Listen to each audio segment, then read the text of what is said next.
Hi there, so happy to have you. Now, Monday marked the third day of a very tense standoff between an Oregon militia and authorities as armed protesters continued to occupy a federal building there. The protest was sparked by the sentencing of two ranchers charged with arson, but it goes much deeper to concerns of the federal government controlling too much land. Our panel is back. It's Carly Shimkus, Camille Foster, and Gavin McInnes. So, Camille, I'm from the great state of Oregon.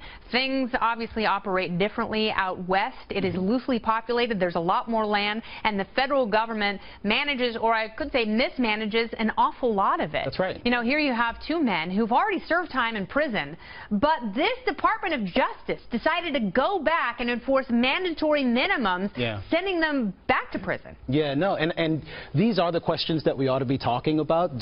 How long should you go to prison for setting a fire on your own land out of what seems to be genuine concern for the safety of that land? It's called a fire break. Yeah. There's a way these things work. And they don't have fire departments in every tiny municipality in Central and Eastern Oregon. And for most people who are talking about this story, it's the exotic nature of the story. It's the fact that these guys have guns and they're marching around with guns. Civil rights activists in the 1960s and 70s would show up with guns at some of their protests. Occasionally you need those things, but having a gun at a protest does not undermine your cause or the justice or the rightness of that cause. Yeah. I can accept that this is complicated, but we can certainly have a conversation about how much land the federal government should be controlling out there. Why isn't it a local government? Why isn't it private individuals who are controlling that land, and the way in which we all maintain that sort of thing? You know, one of the things that's really frustrating in California, where I've also lived for the better part of 25 years, is, you know, the government impedes progress as far as moving out old logs and timber, and then you've got brush fires, because that stuff just sits around baking in the sun for years.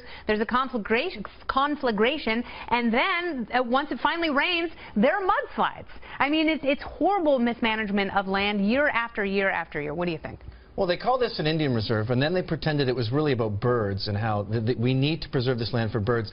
The birds preferred the ranchers' land something like 10-1 to the pathetic mess that the government had made of this land. Yeah. But what disturbs me is people's reactions. They go, these guys are just a bunch of racist redneck thugs, and they should do a drone strike on them. Or, you know, you get mad when we burn down a CVS in Ferguson. You don't get mad at these guys. What are you, racist? And you go, this has got nothing to do with Ferguson. Yeah. And I don't understand why people don't care. This is a perfect example of Americana. Yeah. These guys have formed a militia. Yes, what they're doing is illegal, and yes, they're heroes. The two are not mutually exclusive. Look into it. This is the government botching land, screwing up land, pushing out ranchers. The last family said, all right, we're drawing a line in the sand. You're not doing this anymore. The Bundys came in to help, and everyone's, at least the mainstream media's, the less reaction is, I don't know, they seem kind of fat and they have guns. I don't like those kind of people. But they also call them terrorists. I mean, I take exception to that because the federal government has been mismanaging this land. And Camille's absolutely right. There should be some sort of private influence where you can have logging and mining and clearance. Absolutely. Well, first of all, people on social media trending hashtag last night, Y'all-Qaeda. I mean, come on, and they're calling these people terrorists and then insulting them even more on top of that. And you are absolutely right. These ranchers have a very legitimate reason to be upset. The federal government owns a lot of land in the West, and it's clearly not being used for the ranchers' needs. I mean, these are people that really need this land. And let's not forget, Cliven Bundy in 2014, the reason he couldn't use that land was because they were protecting, the federal government was protecting his desert tortoise. Yeah. So I could completely understand why they are angry and acting out, although what they are doing is also very dangerous. I mean, a loose cannon, so you don't know what's going to happen. You've got the spotted owl, you've got the Delta smelt, you've got so many animals for which civilization has been thwarted, and oftentimes those little animals are delicious.